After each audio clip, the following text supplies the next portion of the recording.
Дрвена количка која што ја користеле жени предприемачки 1840-тите, телефонот на Александар Греам Бел, тракторот на газ Фордсон, еден од првите сервери на Google, штанд на Њујоршката берза од фамозниот колапс 1929. Се тоа може да се види на изложбата Американско предприемништво. Бројни артефакти од различни економски сектори на едно место ја раскажуваат приказната на американскиот бизнис. Кустос на изложбата е Питер Лајболд. Голем дел од нив се непроценливо национално богатство и осликуваат драмата на американската историја. Изложбата порачува дека за да ја разберете американската историја треба да погледнете во деловната историја.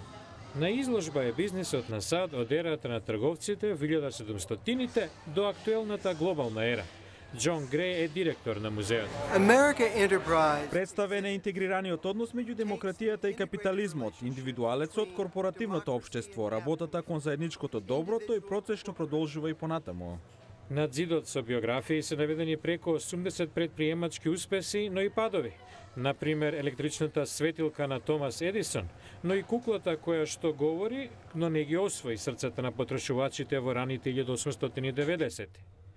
Растечката потрошувачка култура во САД е резимирана преку популарните радио и ТВ реклами од 1950-тите, па се до денешниот дигитален маркетинг.